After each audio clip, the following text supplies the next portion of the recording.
Hi dear friend, कैसे हैं आप लोग। मैं रेनू यादव, मेरे YouTube channel quick revision ROI 51 में आप सभी लोगों का स्वागत है। तो डियर फ्रेंड, आज की क्लास में हम लोग साइंस के कुछ कंफ्यूजिंग वर्ड पढ़ेंगे जो कि पढ़ने में तो सेम होते हैं लेकिन उनकी मीनिंग अलग अलग होती है और उनके कारण भी अलग अलग होते हैं। जैसा कि फ्रेंड हम लोगों ने डाइजेशन पढ़ा, डाइजेशन चैप्टर पिछली क्लास में, और सर्कुलेटरी सिस्टम भी पढ़ लिया, यानी पाचक तंत्र और क्या परिसंचरण तंत्र दोनों पढ़ लिए। तो वहाँ पे हम लोगों से एक दो शब्द ऐसे मिले जो कि कहने में तो सेम जैसे थे लेकिन उनके वर्क फंक्शन अलग अलग थे। तो डियर फ्रेंड, ऐसे साइंस में जो वर्ड पाए जाते हैं जो कि एग्ज़ाम में पूछे जाते हैं, आज हम लोग उनको क्लियर करेंगे जिससे कि आप लोगों का कन्फ्यूजन हमेशा हमेशा के लिए दूर हो सके। तो डियर फ्रेंड, चलिए हम लोग पढ़ते हैं। जैसा कि डियर फ्रेंड आप लोगों ने डाइजेशन चैप्टर पढ़ा, उसमें से फ्रेंड्स कुछ चीज़ें थी जो छूट गई थी, उसको हम लोग देखेंगे। तो फ्रेंड्स, ये बोलस, काइम और काइल तीन शब्द होते हैं, बोलस, काइम और काइल। तो फ्रेंड्स, जब भोजन हम लोग मुख में ले जाते हैं और वहाँ पे लार मिलता है भोजन से, तो उस फार्म को क्या कहा जाता है।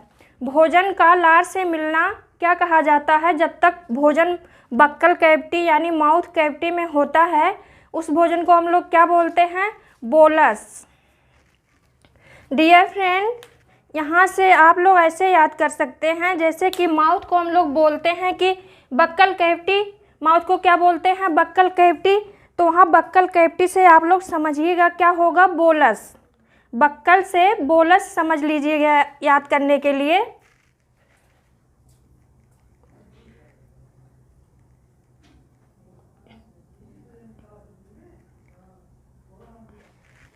फिर डियर फ्रेंड, भोजन जब माउथ से होता हुआ कहाँ आता है, हमारे स्टमक में, जिसको हम लोग क्या बोलते हैं, अमाशय।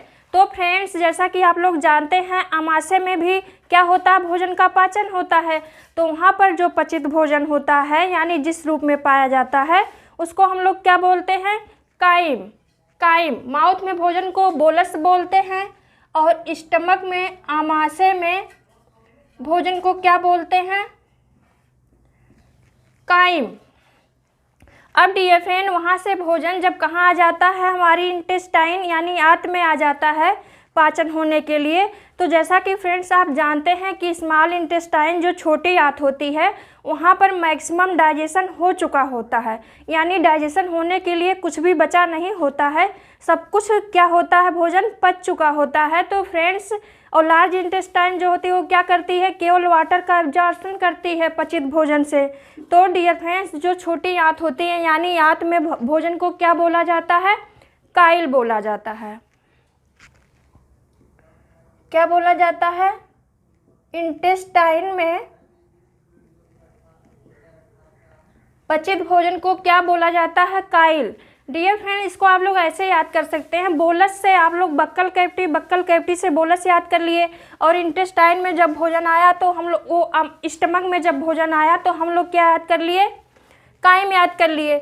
और फ्रेंड, जब इंटेस्टाइन में भोजन आ जाता है तो जैसा कि आप लोग जानते हैं कि मैक्सिमम भोजन पच चुका होता है, यानी क्या होता है, काइल हो जाता है। काइल, जैसे कुछ लोग बोलते हैं ना, एकदम कायल है ये इंसान, एकदम कायल है। कायल यानी किसी लायक नहीं बचा हुआ है। तो ऐसे ही भोजन जब एकदम से पच चुका होता है यानी वो किसी लायक नहीं बचा होता है, तो उसको क्या बोलते हैं, काइल। इसको आप लोग आसानी से याद कर पाए होंगे फ्रेंड्स। चलिए अब हम लोग दूसरा याद करते हैं, प्रोटीन। जैसा कि आप लोगों ने डाइजेशन में डियर फ्रेंड पढ़ा कि प्रोटीन का पाचन कई तरीके से हुआ और जहाँ जहाँ गया भोजन, लगभग वहाँ पे भोजन में प्रोटीन का पाचन पाया गया। तो फ्रेंड्स, ये जो प्रोटीन होती हैं, अगर अमाशय में होती हैं फ्रेंड्स, तो वहाँ पे अमाशय में प्रोटीन को पचाने वाली एंजाइम कौन सी होती हैं, पेप्सिन, और क्या होती हैं, रेनिन। पेप्सिन और रेनिन। और डियर फ्रेंड, जब अग्न्याशय में यही भोजन, अग्न्याशय भी एसेसरी ग्लैंड होता है जो कि डाइजेशन में हेल्प करता है फ्रेंड्स। तो ये अग्न्याशय जो होता है, यहाँ पे कौन कौन एंजाइम पाए जाते हैं, इसको हम लोगों ने ट्रिक से याद किया है, ताल। तो फ्रेंड्स यहाँ से ताल से क्या निकल के आता है, टी से ट्रिप्सिन, ए से एमाइलेज और एल से क्या होता है, लाइपेज। तो फ्रेंड्स यहाँ पे जो ट्रिप्सिन होती है ये क्या होती है, protein digestive enzyme, protein digestive enzyme. तो डियर फ्रेंड यानी अग्न्याशय से जो है कौन हेल्प किया प्रोटीन के पाचन में, ट्रिप्सिन। और यही भोजन जब छोटी आंत में आ जाता है फ्रेंड्स, तो आप लोगों ने याद किया जो छोटी आंत होती है यानी स्मॉल इंटेस्टाइन होती है, वो भी क्या करती है, प्रोटीन के पाचन में सहायता करती है और मैक्सिमम डाइजेशन वहाँ होता भी है, आप लोग पढ़ चुके हैं। तो जो छोटी आंत होती है फ्रेंड, यहाँ से कौन कौन से एंजाइम निकले थे, स्मेल। तो यहाँ से सुक्रेज, माल्टेज, इरेप्सिन, लैक्टेज और लाइपेज। तो डियर फ्रेंड यहाँ पे जो ये इरेप्सिन है, सुक्रेज, माल्टेज, ये तो क्या हुए, कार्बोहाइड्रेट के पाचक हुए, और ये क्या हुए, कुछ लिपिड के हुए। तो फ्रेंड जो ये इरेप्सिन है ये क्या करता है, ये प्रोटीन का डाइजेशन कराता है, कहाँ पे, छोटी आंत में। तो डियर फ्रेंड आप लोग क्लियर कर पाए होंगे कि आमाशय में भोजन का पाचन जो प्रोटीन पाई जाती है पेप्सिन और रेनिन कराते हैं, और अग्न्याशय में कौन कराता है, ट्रिप्सिन। और इसके अलावा फ्रेंड जो छोटी आंत होती है वहाँ पे कौन कराता है, इरेप्सिन। यहाँ से ई का मतलब क्या है, इरेप्सिन। इतना आप लोगों ने डियर फ्रेंड पढ़ लिया, क्लियर कर लिया होगा। चलिए अब हम लोग इन क्वेश्चन को सॉल्व करते हैं। बहुत ही कंफ्यूजिंग क्वेश्चन है डियर फ्रेंड, अगर आप लोगों को क्लियर नहीं होगा तो गलत होने की संभावना बहुत ज़्यादा होती है। तो फ्रेंड्स चलिए इसको पढ़ते हैं कि दही के जमने में सहायक एंजाइम कौन सा है, दही के जमने में सहायक एंजाइम कौन सा है फ्रेंड्स। तो यहाँ पे देखिए रेनिन, लाइपेज और एमाइलेज। तो फ्रेंड्स आप लोगों ने एमाइलेज को तो पढ़ा है कि एमाइलेज क्या करता है, ये तो कार्बोहाइड्रेट यानी एमाइलम यानी स्टार्च का पाचन कराता है, और लाइपेज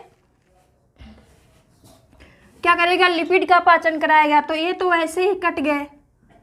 और डियर फ्रेंड कंफ्यूजन इन दोनों में होता है, रेनिन और रेनिन पढ़ने को दोनों एक ही जैसे है फ्रेंड्स, लेकिन यहाँ पे जो RENNIN होता है फ्रेंड्स, ये दही के जमने में सहायक होता है। इसको आप लोग कैसे याद करेंगे फ्रेंड्स, देखिए यहाँ पे डबल एन जो है फ्रेंड्स, यहाँ पे एन है, RENIN जो सिंगल वाला है फ्रेंड्स, इसको आप लोग ऐसे याद करिए। ये कहाँ से संबंधित है फ्रेंड्स, रीनल यानी किडनी से संबंधित है। किडनी को हम लोग क्या बोलते हैं, रीनल। तो यहाँ पे देखिए फ्रेंड्स, यहाँ पे केवल सिंगल एन आया है। यहाँ से आप लोग याद कर लीजिएगा कि जो सिंगल वर्ड वाला है क्या है, सिंगल लेटर वाला रेनिन है, ये क्या है, रीनल वाला किडनी वाला है। और डबल एन जो है ये एंजाइम है, दही के जमने में सहायक एंजाइम यानी जो मिल्क प्रोटीन केसिन होती है उसी को रेनिन क्या करता है, दही बनाता है, वो भी शरीर के अंदर फ्रेंड्स। क्योंकि अगर डायरेक्ट आप सोचते हैं कि दूध का पाचन हो जाता है तो ऐसा नहीं होता है। वो दूध जो होता है शरीर में जाने के बाद जब तक दही के रूप में चेंज नहीं होता है तब तक उसका पाचन नहीं होता है। और फ्रेंड्स अब हम लोग अगला क्वेश्चन क्लियर करते हैं कि विटामिन B1 का रासायनिक नाम क्या है। तो डियर फ्रेंड यहाँ पे आप लोग देखिए, ये जो राइबोफ्लेविन है ये किसका नाम है, विटामिन B2 का। और डियर फ्रेंड जो नियासिन है ये किसका है, B3 का। और डियर फ्रेंड आप लोगों को कन्फ्यूजन यहाँ पे होगा, देखिए यहाँ दोनों थायमिन वैसे पढ़ लिए जाते हैं, लेकिन यहाँ पे अंतर है फ्रेंड्स दोनों में। तो यहाँ से आप लोग ऐसे याद करिएगा, जैसे हम लोग विटामिन लिखते हैं ना फ्रेंड्स, आप लोग देखिए जब हम लोग विटामिन लिखते हैं तो ऐसे लिखते हैं। तो देखिए यहाँ पे डियर फ्रेंड आई आया हुआ, वी के बाद क्या है, आई। तो यहाँ से आप लोग समझिएगा कि यहाँ TH देखिए दोनों में कॉमन है, फिर यहाँ पे वाई आया है और यहाँ पर आई। तो आप लोग यहाँ से याद करिएगा जो विटामिन वाला है फ्रेंड्स वो कौन सा है, आई। इसके अलावा फ्रेंड जो थायमिन होता है ये इसका B1 का रासायनिक नाम नहीं है। और आप लोग हमसे विटामिन पढ़ चुके हैं फ्रेंड्स, तो B1 का क्या नाम होता है डियर फ्रेंड, थायमिन। B2 का क्या होता है, राइबोफ्लेविन। B3 का नियासिन या उसी को हम लोग बोलते हैं फ्रेंड निकोटिनोमाइड। और B5 क्या होता है, पैंटोथिनिक अम्ल। B6 पायरिडॉक्सिन और डियर फ्रेंड B7 जो होता है उसको क्या बोलते हैं हम लोग, बायोटीन। और B9 को फ्रेंड्स क्या बोलते हैं, फोलिक अम्ल। B9 को फोलिक अम्ल। और B12 को क्या बोलते हैं, साइनोकोबाल्मिन। और डियर फ्रेंड B12 जो है वो सबसे इम्पॉर्टेंट है, वहाँ पे कोबाल्ट तत्व पाया जाता है और उसकी कमी से कौन सा रोग होता है, पर्नीशियस एनीमिया, जिसको हम लोग क्या बोलते हैं, प्राणघाती एनीमिया। चलिए फ्रेंड्स, अब हम लोग अगला क्वेश्चन क्लियर करते हैं। तो क्या है, निम्नलिखित में से छोटी आंत का हिस्सा कौन सा है। तो फ्रेंड्स आप लोग पढ़ चुके हैं, जो बड़ी आंत होती है लार्ज इंटेस्टाइन, उसमें से ये सीकम, कोलन और रेक्टम, उसके 3 पार्ट होते हैं, सीकम, कोलन और रेक्टम। तो फ्रेंड्स जो ये यहाँ पे 2 शब्द बचे हुए हैं, इसी में आप लोगों को कन्फ्यूजन होगा। तो क्या है, एक है ये इलियम, ILIUM, और एक क्या है, ILEUM। तो फ्रेंड्स आप लोग ऐसे याद करिए, जो हमारी इंटेस्टाइन होती है किस स्ट्रक्चर में होती है, कुंडलित रूप में। उसको कैसे याद करेंगे, देखिए ऐसे ऐसे बनी होती है। और ये जो ई है फ्रेंड, देखिए IL तो दोनों कॉमन है, तो इसकी कोई बात ही नहीं है। इसके बाद ई आया है इसमें, और इसमें क्या आया है, आई। तो आप लोग कैसे क्लियर करेंगे, जो इंटेस्टाइन होती है, क्या होती है, इंटेस्टाइन, छोटी आंत, स्मॉल। यहाँ से देखिए आप लोग जब ऐसे इसको कुंडलित बनाएंगे तो यहाँ से ई निकल के आएगा फ्रेंड्स। यहाँ से आप लोग याद कर लीजिएगा कि ILEUM जो है यही है क्या, छोटी आंत का हिस्सा। अब फ्रेंड्स इसको आप लोग पढ़िए कि पौधों की जड़ों द्वारा मृदा में उपस्थित नाइट्रोजन किस रूप में उपयोग किया जाता है। यानी जो मृदा में नाइट्रोजन होती है फ्रेंड्स, प्लांट जो होते हैं जब उसको एब्जॉर्ब करते हैं तो किस रूप में लेते हैं। तो फ्रेंड्स आप लोग ऐसे याद करिए, देखिए यहाँ पे नाइट्रेट और नाइट्राइट है, यहाँ पे कन्फ्यूजन हो जाता है कि नाइट्रेट होगा कि नाइट्राइट होगा। तो यहाँ से फ्रेंड्स आप लोग ऐसे याद करिएगा कि कोई भी चीज़ होती है, अगर किसी चीज़ को पाना चाहती है तो सोचती है मैक्सिमम से मैक्सिमम हम ही को मिल जाए। तो फ्रेंड्स अगर आप लोग ऐसे याद करेंगे, NO3 माइनस जो है ये नाइट्रेट है, NO2 माइनस जो है क्या है, नाइट्राइट है। तो यहाँ से आप लोग याद करिएगा, देखिए यहाँ AEAI, यहाँ पर कितने वावेल्स आए हुए हैं, 3, और यहाँ पर कितने आए हैं, 2। डियर फ्रेंड यहाँ भी 3 है, लेकिन ये दोनों सेम है तो इसको हम लोग काउंट नहीं करेंगे। तो कितना आए, यहाँ 2 और यहाँ कितने आए, 3। तो यहाँ से आप लोग सोचिएगा, जो मैक्सिमम चीज़ें होती हैं प्लांट क्या करेगा, उसी को लेना चाहेगा, तो क्या होगा, नाइट्रेट, NO3 माइनस। तो आप लोग समझ पाए होंगे फ्रेंड्स। चलिए अब हम लोग अगला पढ़ते हैं।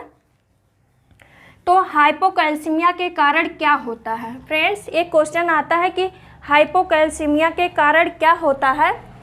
तो यहाँ पर एक टिटेनस है फ्रेंड्स, एक क्या है, टिटेनी, टिटेनस और टिटेनी। तो यहाँ पे आप लोगों को कन्फ्यूजन होगा फ्रेंड्स, दोनों एक जैसे ही हैं। तो टिटेनस जो होता है किसके कारण होता है, एक बैक्टीरियल डिजीज है फ्रेंड्स, जो कि कौन सी बैक्टीरिया होती है, क्लॉस्ट्रीडियम टिटेनी। टिटेनस किसकी वजह से होता है, क्लॉस्ट्रीडियम टिटेनी।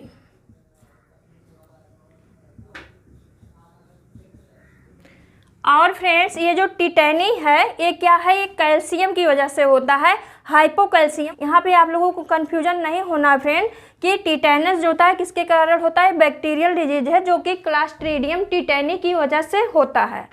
अब फ्रेंड्स हम लोग समझते हैं कि अब देखिए यहाँ पे एक क्वेश्चन और बनता है, जो हम लोगों की आंत होती है, इंटेस्टाइन होती है फ्रेंड्स, वहाँ पर क्या पाया जाता है, एक परजीवी पाया जाता है। परजीवी के रूप में पाया जाने वाला फीता कृमि, जिसको हम लोग क्या बोलते हैं, टेप वर्म। डियर फ्रेंड फीता कृमि को क्या बोलते हैं, टेप वर्म। तो जो आंत में फीता कृमि पाया जाता है फ्रेंड्स परजीवी के रूप में, उसको हम लोग क्या बोलते हैं। यहाँ पे देखिए एक टीनिया लिखा है, ये भी टीनिया लिखा, दोनों को ऐसे ही पढ़ा जाता है।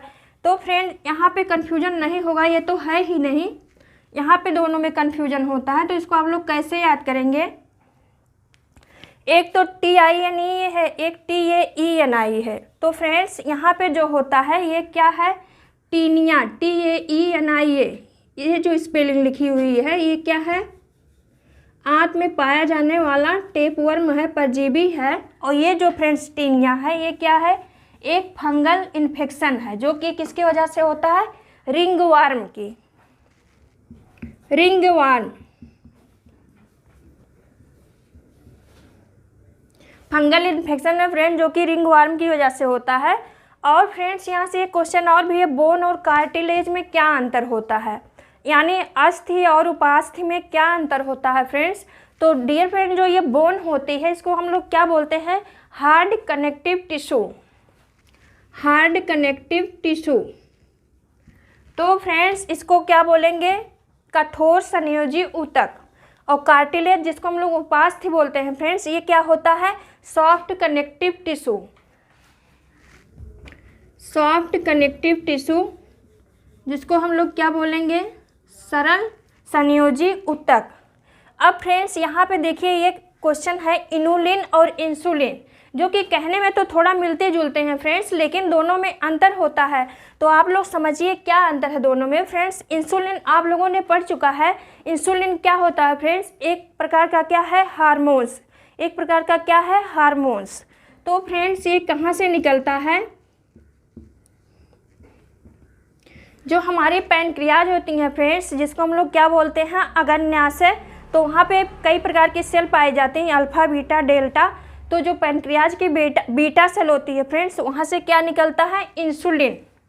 और डियर फ्रेंड ये इनुलिन क्या है, इसको आप लोग समझिए। तो इनुलिन क्या है डियर फ्रेंड, ये क्या है, एक प्रकार का पॉलीमर है, यानी बहुलक है। किसका बहुलक है, फ्रक्टोज का। और फ्रक्टोज के बारे में आप लोग पढ़ चुके हैं कि फ्रक्टोज को क्या होता है फ्रेंड्स, वाली एक स्वीटेस्ट शुगर होती है जो कि सबसे मीठी होती है, नेचुरल। तो ये क्या हुआ, इनुलिन पॉलीमर ऑफ फ्रक्टोज। तो फ्रेंड्स इतना आप लोग समझ पाए होंगे। इसके बाद फ्रेंड यहाँ से एक एडीपी और एटीपी होते हैं, जिसको आप लोगों ने सुना होगा, एडीपी और एटीपी। एडीपी और एटीपी क्या होते हैं फ्रेंड, जो एडीपी होती है इसका फुल फॉर्म क्या होता है, एडिनोसिन डाइफॉस्फेट, एडिनोसिन डाइफॉस्फेट। और डियर फ्रेंड एटीपी क्या होता है, एडिनोसिन ट्राइफॉस्फेट, एडिनोसिन ट्राइफॉस्फेट। बस इन लोगों में क्या अंतर दोनों में फ्रेंड्स, केवल जो डाई वाला है उसमें यानी 2 फास्फेट हैं और जो ट्राई है उसमें 3 फास्फेट हैं, बस इतना अंतर है दोनों में। इसके अलावा फ्रेंड जो एक क्वेश्चन आता है कि पीडोजेनेसिस और पेडोजेनेसिस, देखिए दोनों एक ही जैसे हैं, कहने में एक ही जैसे हैं, लेकिन दोनों में अंतर है।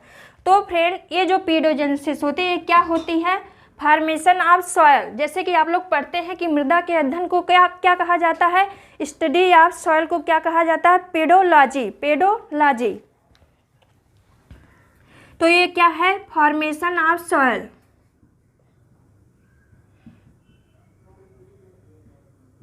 यानी मृदा का बनना क्या कहलाता है, पेडोजेनेसिस। और डियर फ्रेंड ये पेडोजेनेसिस क्या है,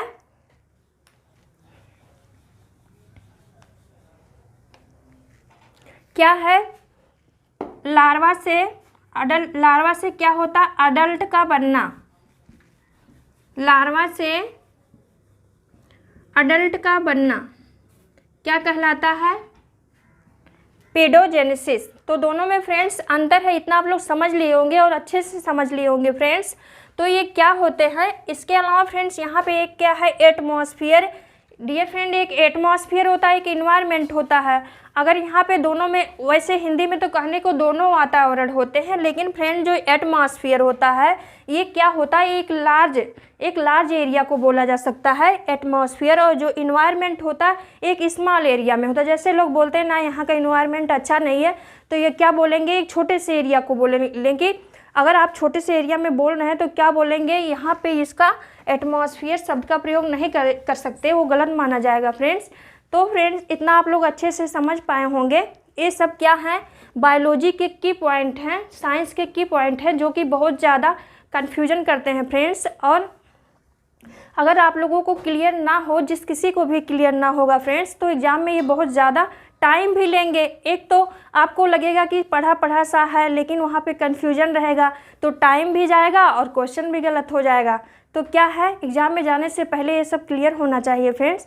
तो चलिए आज की क्लास यहाँ समाप्त हुई। अब हम लोग अगली क्लास में मिलेंगे अगली ट्रिक और एक इंटरेस्टिंग टॉपिक के साथ। तब तक के लिए फ्रेंड्स बाय।